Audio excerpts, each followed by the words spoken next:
मसीह है खुदा, वो सुनता है सबकी दुआ।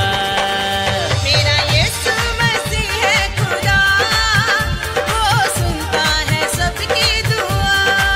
वो प्यार करता बड़ा, तेरे पास वो खड़ा, वो प्यार करता बड़ा, तेरे पास वो खड़ा, साथ देता वो हर पल सदा। मेरा यीशु मसीह है खुदा, वो सुनता है सबकी दुआ। मेरा यीशु मसीह है खुदा, वो सुनता है सबकी दुआ।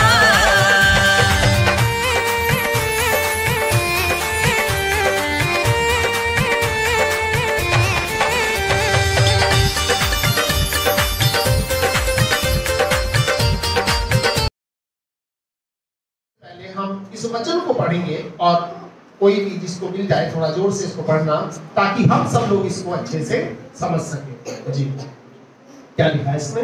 वे यहोवा के भवन में रोपे जाकर। कौन, किसके बारे में कह रहा है ये कह रहा है धर्मी लोगों के बारे में कह रहा है। किसके बारे में? धर्मी लोग। और धर्मी लोग कौन है? बाइबल में लिखा है कि हम अपने कामों से धर्मी नहीं हैं, हम प्रभु यीशु मसीह पर विश्वास करने के द्वारा धर्मी ठहरते हैं। हालेलुया। बाइबल में लिखा है कि हम अपने कामों से धर्मी नहीं हो सकते, क्योंकि हमारे धर्म के काम परमेश्वर के सामने मैले चिथड़ों के समान हैं। लेकिन हम इसलिए धर्मी हैं क्योंकि हम यीशु मसीह पर विश्वास करते हैं, और जब हम यीशु मसीह पर विश्वास करते हैं तो परमेश्वर फिर हमें धर्मी की नजरों से देखता है। हालेलुया। तो उसकी नजरों में हम कौन हैं? धर्मी हैं। और ये यहाँ पर लिखा है कि धर्मी लोग खजूर के समान फूलेंगे और फलेंगे। ठीक है, फूलेंगे और फलेंगे और लेबानोन के देवदार के समान बढ़ते जाएंगे। आगे, वे यहोवा के भवन में रोपे जाकर। बस इसी चीज को हमें पढ़ना था कि वे यहोवा के भवन में रोपे जाकर। ठीक है, रोपाई का काम और बुआई जो है दोनों में बहुत फर्क होता है। ठीक है, हम सब लोग जो हैं, हम कौन हैं? हम वो लोग हैं जिनको परमेश्वर ने अपने भवन में ला करके क्या किया है? रोप दिया है। और रोपने का मतलब हम लोग यहाँ पर पले नहीं हैं, बड़े नहीं हुए हैं, हम लोगों के आपसी कोई ब्लड रिलेशन नहीं है, लेकिन हम लोगों को परमेश्वर ने क्या किया है कि हम किसी गली में पैदा हुए, हम किसी अलग नगर में पैदा हुए, हम किसी अलग पर्यावरण में हमारा जन्म हुआ, हमारा बचपन बीता, अलग अलग परिस्थितियों में, अलग अलग बैकग्राउंड जो है हमारा पीछे समाज से आता है, और हम उसमें से क्या हुए हैं? पैदा हुए हैं। लेकिन ध्यान रखना, एक काम होता है बुआई का काम, एक काम होता है रुपाई का काम। रुपाई का मतलब कि पौध कहीं और पे तैयार की जाती है, लेकिन उसको उसके भविष्य के लिए रोपा कहीं और पे जाता है। इसका मतलब ये ट्रांसप्लांटेशन का काम है, क्योंकि प्लांटेशन कहीं और हुआ है, लेकिन उस चीज को प्लांट कहीं और पर किया गया है। तो हम सब लोग जो है आज यहाँ पर जो मौजूद हैं, हम इस बात को समझे कि यहाँ पर हम अपनी मर्जी से नहीं हैं, यहाँ पर कोई है जो हमें लाया है। हालेलुया। यहाँ पर कोई है जो हमें लाया है, और उसने उठाकर इस पौध को कहां पर? अपने भवन में क्या किया है? लगाया है। लिखा है कि वो यहोवा के भवन में रोपे जाकर हमारे परमेश्वर के आंगनों में फूलेंगे और फलेंगे। ध्यान रखना, दो स्टेज है, एक फूलने की और दूसरी फलने की। आपके और मेरे जीवन के अंदर हमेशा दो स्टेज आती है। एक स्टेज ऐसी होती है, एक स्थिति ऐसी होती है जिसमें फल लगता नहीं है बल्कि फूल लगता है। और फूल क्या होती है? एक उम्मीद होती है। जो प्राइमरी स्टेज होती है, जो पहली अवस्था होती है, जब हम प्रभु को ग्रहण करते हैं, जब हम प्रभु के पास आते हैं, उसके भवन में जाते हैं, कोई हमें एक फूल का खुशबू देता है कि आओ, एक उम्मीद से कि आपका यहाँ प्रभु काम करेगा, आपकी बीमारी को प्रभु ठीक करेगा, आपकी परेशानी को प्रभु हल करेगा, आपके जीवन को प्रभु खुशियों से भरेगा। ये क्या है? एक उम्मीद है। और फूल क्या है? एक उम्मीद है, लेकिन फूल के पीछे पीछे क्या आता है? फल भी आता है। हालेलुया। फूल इस बात का प्रतीक होता है कि अब कुछ होने जा रहा है, और फल इस बात का प्रतीक है कि जो मांगा वो तूने मुझे दे दिया है। हालेलुया। और इसीलिए प्रभु का वचन कहता है कि वे हमारे परमेश्वर के आंगनों में फूलेंगे और फलेंगे। हालेलुया। तो हम तो जब आज अपने परमेश्वर के चरणों में आए हैं, अपने प्रभु के उपस्थिति में हम लोग आए हैं, तो एक बात को ध्यान रखें, हम खुद आए नहीं हैं, पर हमें किसी के द्वारा लाया गया है। हालेलुया। क्योंकि प्रभु का वचन कहता है कि जब तक पिता किसी को जब तक मेरी ओर खींच ना ले तब तक कोई भी मेरे पास नहीं आ सकता। ठीक है, तो इसका मतलब आज हमारा यहाँ पर होना, आज हमारा यहाँ पर बैठना, आज हमारा यहाँ पर थोड़ी समय के लिए समय का बिताना, ये हमारी ओर से नहीं लेकिन परमेश्वर की ओर से है। और इसलिए चूंकि परमेश्वर ने ये चुना है कि आज हम उस उत्तम भाग को यहाँ से लेकर के उठे, जिस उत्तम भाग को परमेश्वर आज वो आपको मुझको देने जा रहा है। हालेलुया। और मैंने पहले भी आपको एक बात बताई थी कि एक भवन में जब आराधना खत्म हो गई तो वहां से सब लोग वापस जा रहे थे, तो प्रभु का जो दास था वो क्या करता था कि आराधना के बाद थोड़े समय के लिए घुटने टेक करके बैठता था और वो दुआ करता था कि प्रभु ये जिस तरह उम्मीद से आए हैं उनकी उम्मीदें पूरी हो जाएं और ये अपने घरों में आशीषों को लेकर के यहाँ से जाने पाए। और जब वो प्रार्थना कर रहा था तो उसको दिखा कि जितने भी लोग हैं, जब सब वापस अपने घरों को जा रहे हैं, सबके साथ बड़े बड़े थाल जा रहे हैं। थाल से मतलब उनमें कुछ आशीष जा रही है। किसी के घर में कोई खुशी जा रही है, किसी के घर में कपड़े जा रहे हैं, किसी के घर में कोई और चीजें जा रही हैं, अलग अलग चीजें। लेकिन एक थाली पर उसकी नजर पड़ी जिसमें से लहू टपक रहा था और उसमें 2 पैर रखे हुए थे। वो समझ नहीं पाया कि प्रभु ये क्या मुझे दिखाई दे रहा है। लेकिन अगले संडे को जब एक व्यक्ति खड़ा हुआ और उसने गवाही दी कि जब मैं रोड को पार कर रहा था, एक ट्रक आया और पता नहीं उसने मुझे कुचला भी या नहीं कुचला, लेकिन मैं कपड़े झाड़ कर बिल्कुल सीधा खड़ा हो गया। हालेलुया। वो उत्तम भाग था जो परमेश्वर ने उसके लिए क्या कर लिया था, चुन लिया था। आज वही परमेश्वर आपके और मेरे लिए उस उत्तम भाग को चुनने जा रहा है, क्योंकि हमें नहीं मालूम हमारे भविष्य में क्या चाहिए। हम तो सोचते हैं हमें ये होगा, हम प्लानिंग बहुत करते हैं, लेकिन प्लान कौन सा सक्सेस होता है? जिस प्लान को लेकर परमेश्वर ने हमारे जीवन को दुनिया में रखा है। हालेलुया। और इसलिए आइए अपने मेन टेक्स्ट की तरफ हम लोग चलेंगे, मत्ती रचित सुसमाचार का 21 अध्याय, और उसका सिर्फ एक वचन हम लोग पढ़ेंगे, 33वां वचन। ठीक है, मत्ती रचित सुसमाचार उसका 21 अध्याय और उसका 33 वचन को हम लोग पढ़ेंगे।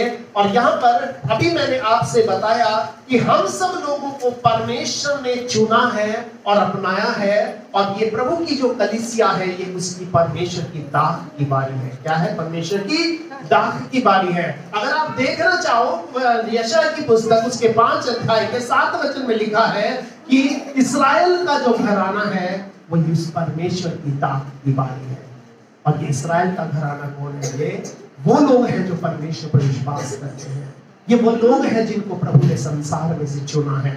और आज हम सब लोग कौन हैं? वो जिनको परमेश्वर ने संसार में से चुना है। और इसीलिए इस दृष्टांत को जब हम पढ़ते हैं, इसके पहले वचन में हम पढ़ते हैं तो यहाँ पर ऐसा लिखा है, यीशु मसीह यहाँ पर अपने चेलों से एक दृष्टांत को बता रहा है। और जब प्रभु यीशु मसीह अपने दृष्टांत को लोगों को बताता था तो उसके दृष्टांत के अंदर एक छिपी हुई सच्चाई होती थी। उसके दृष्टांतों के अंदर कुछ गहरी बातें होती थी ताकि उसके चेले उसकी बातों को समझ पाएं। और यीशु मसीह जब कोई दृष्टांत देता था वहां आसपास की परिस्थिति से दृष्टांत देता था, क्योंकि जिस तरह से हमारे उत्तर भारत के अंदर गन्ने की फसल बहुत ज्यादा मशहूर होती है ना, जिस तरह गन्ना हमारे यहाँ बहुत ज्यादा लगाया जाता है, जिससे चीनी पैदा होती है ना, चीनी होती है, गुड़ बनता है जिससे। इसी तरह से इस्राएल का देश जो है उसके अंदर एक फसल है जिसको क्या बोलते हैं? अंगूर की खेती। क्या होती है? अंगूर की खेती बहुत ज्यादा होती है। और वहां पर इस चीज से जो है अलग अलग तरह की चीजें बनाई जाती हैं और यही उनका मुख्य व्यवसाय था। और इसीलिए यीशु मसीह इसी चीज को यहाँ पर बता रहा है, इसका वर्णन कर रहा है और कह रहा है, क्या कह रहा है? एक और दृष्टांत सुनो। हाँ, एक गृहस्थ था, एक गृह स्वामी था या एक गृहस्थ था जिसने दाख की बारी लगाई, और उसके चारों ओर बाड़ा बांधा, और उसमें रस का कुंड खोदा और बनाया हाँ, और किसानों का उसका ठेका देकर परदेश और चला गुम्मट बनाया और किसानों को उसका ठेका देकर कहाँ चला गया? परदेश परदेश चला गया। अब यहाँ देखने वाली बात यह है कि एक ग्रस्त था, और ये ग्रस्त कौन है? ये हमारा परमेश्वर है। हालेलुया। और ये हमारा परमेश्वर है जिसने क्या लगाई? दाख की बारी लगाई, और दाख की बारी लगाकर इसको ऐसे ही नहीं छोड़ दिया, इसको ऐसे नहीं छोड़ दिया। और ये दाख की बारी जिसने लगाई, अब सवाल उठता है ये दाख की बारी आई कहां से? ये दाख की बारी आई कहां से? अगर भजन संहिता 80 अध्याय और उसका 8 वचन पढ़ेंगे तो वहां पर ऐसा लिखा है कि तुम मिस्र से एक दाख की लता को ले आए। तुम मिस्र से एक दाख की लता को, एक बेल को वो लेकर के आया, और क्या किया? उसने जगह बनाई, उसने स्थान को तैयार किया, और वहां पर उसको क्या किया? लगा दिया। ठीक है। और ये दाख की जो बारी है ये कहां से आई है? मिस्र से आई है। और मिस्र किसको दिखाता है? ये एक जादुई संसार को दिखाता है। ठीक है।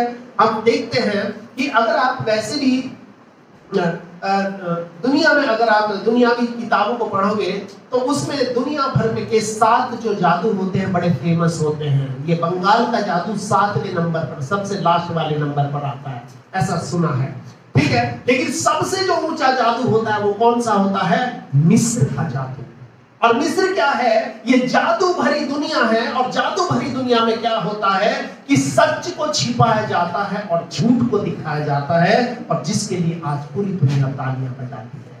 हालेलुया। इस झूठ की दुनिया से परमेश्वर आपको और मुझको पाप की दुनिया से, अंधकार की दुनिया से निकाल करके वो लाया है, और ला करके उसने हमें क्या किया है? अपने भवन में क्या कर दिया है? रोप दिया है। हालेलुया। उस प्रभु ने हमें रोप दिया है। अब जब ये बेल रुप जाएगी तो इसके बाद क्या होगा? प्रभु ने इसको ऐसे ही नहीं छोड़ दिया। वचन में लिखा है कि उसके चारों ओर क्या किया? बाड़ा बांधा। बाड़ा इसलिए बांधते हैं, बाड़ा इसलिए बांधते कि कोई भी अनवांटेड चीज, कोई भी ऐसी चीज जिसको जो इसके लिए नुकसान कर सकती है वो इसके पास तक भी भटकने न पाए। हालेलुया। हम सब लोग क्या करते हैं? जब घरों को बनाते हैं तो सबसे पहले क्या बनाते हैं? अपना किचन बनाते हैं या कमरा बनाते हैं? क्या बनाते हैं? सबसे पहले हम नींव खोदते हैं, उसकी बाउंड्री बनाते हैं, जो इस बात को संसार को बताती है कि ये स्थान किसी और का है, ये हद जो है, ये सीमा जो है, ये किसी और की है, और बिना इसमें इसकी इजाजत के, इसके मालिक की इजाजत के कोई प्रवेश नहीं कर सकता। बिल्कुल उसी प्रकार से परमेश्वर ने जो है आपको और मुझको जो है एक दाख की बारी के समान संसार की भीड़ से निकाला है, और अपने भवन के अंदर ला करके उस प्रभु ने क्या कर दिया है? रोप दिया है। और जब परमेश्वर ने हमें रोप दिया है तो ऐसे नहीं, उसने एक सुरक्षा का बाड़ा हमारे चारों तरफ क्या किया है? बांधा है। बाइबल में लिखा है कि जो बाड़ा तोड़ेगा उसको सांप डसेगा, जो बाड़ा तोड़ेगा उसको सांप डसेगा। नीति वचन की पुस्तक में लिखा है कि जो बाड़े को तोड़ेगा, बाड़ा क्या है? ये परमेश्वर की हद है, ये परमेश्वर की सीमा है। जो इसको लांघ करके जाएगा वो बहुत बड़ा नुकसान उठाएगा। और कई बार हम यहाँ प्रभु के वचन में इस बात को पढ़ते हैं कि परमेश्वर ने जो है अलग अलग प्रकार के स्थानों में अपनी महिमा को करने के लिए अपने लोगों को दुनिया में स्थापित किया है, ताकि हम लोग मिलकर अपने परमेश्वर के नाम को महिमा दे सके। पहली बात कि उस परमेश्वर ने क्या किया? इस दाख की बारी को लगाया, और दूसरा काम किया क्या? उसके चारों ओर बाड़ा बांधा, और उसमें रस का कुंड खोदा और गुम्मट बनाया, और किसानों को उसका ठेका देकर परदेश करा। और ये किसान कौन है? ये किसान वो है जो इस दाख की बारी के अंदर काम करते हैं। हालेलुया। और हम सब लोग कौन है? इस प्रभु की दाख की बारी के अंदर काम करने वाले किसान हैं। और सबका काम अलग अलग है। कोई कुछ काम करता है, कोई कुछ काम करता है, कोई कुछ काम करता है, लेकिन परमेश्वर ने इस किसान की बारी को क्या दिया है? किसानों को क्या दिया है? नौकरी नहीं दिया है, सेवा नहीं दिया है, क्या दिया है? अगर आप शब्दों को ध्यान से पढ़ेंगे क्या लिखा है? ठेका दिया है। जब कैन ने हाबिल को मारा था तो परमेश्वर ने उससे एक सवाल किया था कि क्या सवाल किया था? तेरा भाई कहाँ है? तो कैन ने क्या कहा? मुझे नहीं पता, क्या मैं अपने भाई का रखवाला हूं, या दूसरे शब्दों में या मैंने उसका ठेका ले रखा है। इसका मतलब कि परमेश्वर ये चाहता है कि हम एक दूसरे का क्या लें? ठेका लें। ठेका लेने का मतलब जिम्मेदारी को लें, नौकरी को नहीं। ध्यान रखना, बाइबल में कई जगह पर ऐसा लिखा है, जब एक सामरी यात्री आ रहा था तो उसने जब सराय के मालिक को कहा, क्या कहा था? इसकी सेवा। सेवा के साथ एक शब्द जोड़ा था, क्या करना? टहल करना। सेवा ही नहीं करना, इसकी टहल भी करनी है, क्योंकि परमेश्वर ने अपने सेवकों को दुनिया में इसलिए रखा है ताकि वो लोगों का जिम्मेदारी को ले और उनकी सेवा टहल करे। और इसलिए नहीं रखा है क्योंकि वो नौकरी करे। आज बहुत प्रभु के लोग हैं जो सिर्फ नौकरी करते हैं, बस अपना फर्ज अदा करते हैं, उसके बाद उन्हें उनसे कोई मतलब नहीं है। लेकिन बाइबल में ऐसा लिखा है कि हम परमेश्वर के कौन है? हम सब लोगों के पास एक जिम्मेदारी है, और इस जिम्मेदारी को हमें क्या करना है? पूरी करना है। हम में से हर एक व्यक्ति जिसको प्रभु ने चुना है बेकार नहीं है। अपनी आंखों को बंद करें। हमारे अंदर बहुत सारी ऐसी क्वालिटी है, बहुत सारे ऐसे गुण हैं जिनको परमेश्वर चाहता है कि ये सब मेरी महिमा के लिए इस्तेमाल हो सके। हालेलुया। और इसमें लिखा है कि बाड़ा बांधा और क्या किया? रस का कुंड खोदा और क्या किया? और क्या बनाया? गुम्मट बनाया। रस का कुंड किस लिए? एक रस का कुंड का मतलब उसको वाइन प्रेस बोलते थे। वाइन प्रेस का मतलब कि पहले समय में जो है ग्रेप्स जो होते, अंगूर जो होते थे, उनको पीसने के लिए, उनका रस निकालने के लिए एक हौज टाइप बनाए जाते थे, जिनको पैरों को साफ करके पैरों से रौंदा जाता था और उनका रस निकल करके एक जगह से दूसरे वाले गड्ढे में जाता था और वहां पर वो रस इकट्ठा हो जाता था, जिसका वो अलग अलग चीजों को बनाने के लिए उपयोग करते थे। और ये अंगूर जो है, ये क्या है? ये हमारे फल हैं, और ये फल कब लगेंगे? जब हम प्रभु के आंगनों में फूलेंगे और फलेंगे। हालेलुया। और हमारे जीवन से प्रभु क्या करेगा? अपने फलों को पैदा करेगा। और ये रस का कुंड इसलिए है ताकि इसमें ये फल आकर के गिरे, इसमें आकर के ये फल इकट्ठे हो, और जब ये फल रौंदे जाएंगे उसके बाद इसमें से रस निकलेगा जो बाहर की दुनिया के लोगों को फायदा करेगा। हालेलुया। आगे क्या लिखा है? रस का कुंड खोदा और क्या किया? गुम्मट बनाया। गुम्मट किसको बोलते हैं? गुम्मट किसको बोलते हैं? गुम्मट बोलते हैं, जब आपने खेतों को देखा होगा तो खेतों के अंदर एक हिंदी में शब्द आता है, उर्दू में मचान बनाया जाता है। मचान समझते हो? कि जब एक पेड़ के ऊपर से कुछ लोग बैठते हैं और वहां से वो फसल की देखभाल करते हैं। जब चिड़िया या कोई जंगली जानवर आते हैं तो वह उनको वो आवाज देकर या दूसरे तरीकों से भगाते हैं, और इस प्रकार से वहां पर बैठकर वो अपनी फसल की रक्षा करते हैं। हालेलुया। तो ये जो रस का कुंड है, इसको ये जब इसमें रस आएगा जब फसल होगी, और फसल जब होगी जब एक व्यक्ति गुम्मट पर चढ़ेगा। हालेलुया। अगर आप हबक्कूक की किताब उसका 2 अध्याय और उसके 1 वचन को पढ़े तो वहां पर ऐसा लिखा है, थोड़ा सा पढ़ देंगे इसको। 2 अध्याय का 1 वचन, हबक्कूक की जो पुस्तक है, जिसको भी मिल जाए, हाँ, उसका 2 अध्याय का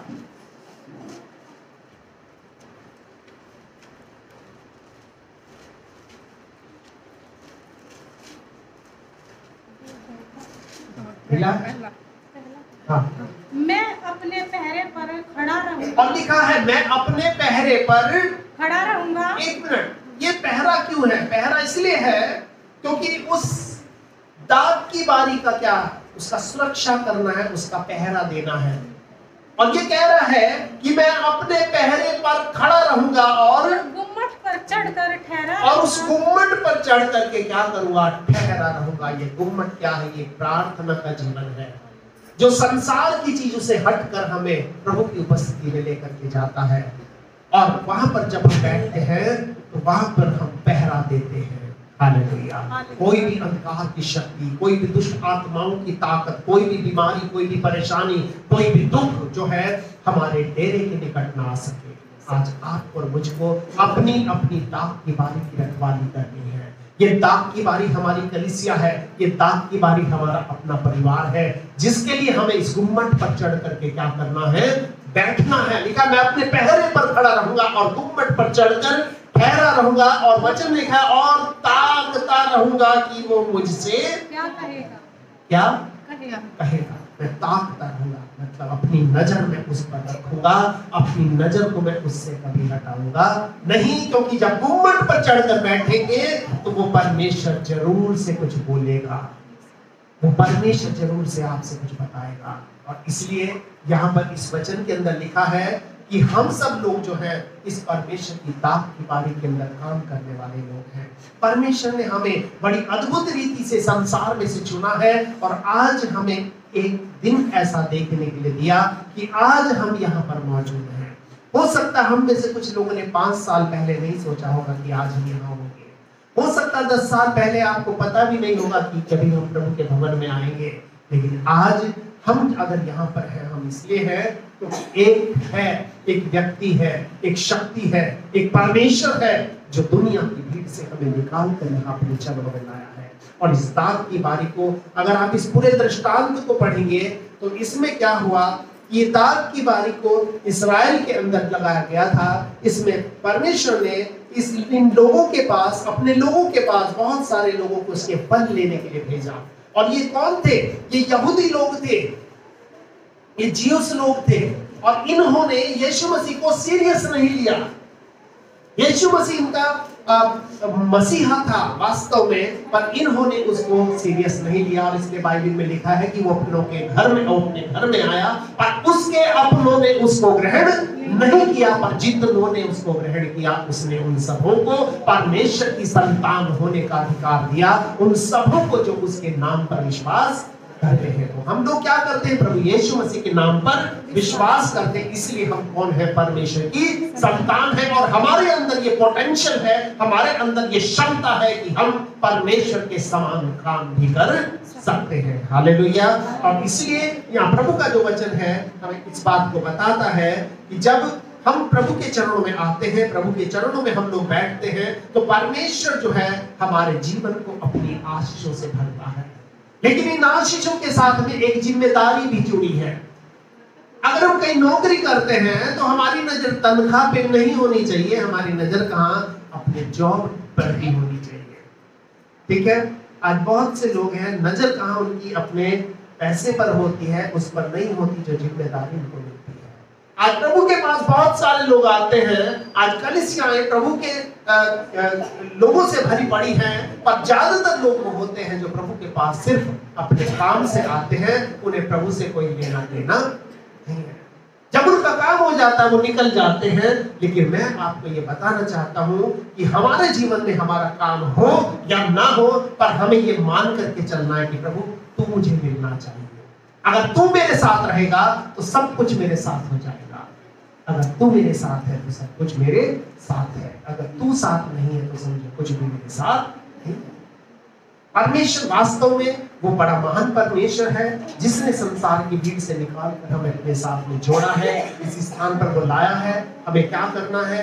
पहला काम ये करना है, इस दाग की बारी के रूप में जो है ये विश्वास करना है कि प्रभु तूने अगर आज मुझे यहाँ रखा है तो मेरे चारों तरफ तूने एक बाड़े को बांध रखा है। इस बाड़े को कौन? इंसान नहीं देख सकता।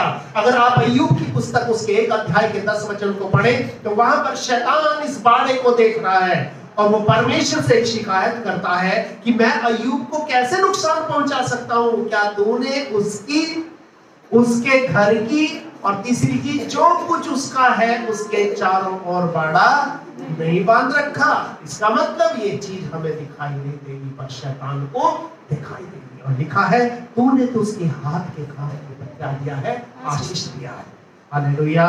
और इसलिए आज हम सब लोग जब संसार की भीड़ से निकल कर प्रभु के चरणों में आते हैं, उसकी दाग की बारी के अंदर हम लोग रहते हैं, कार्य करते हैं, तो परमेश्वर वास्तव में हमें अपनी बरकतों से भरता है और अपनी आशीषों से भरता है।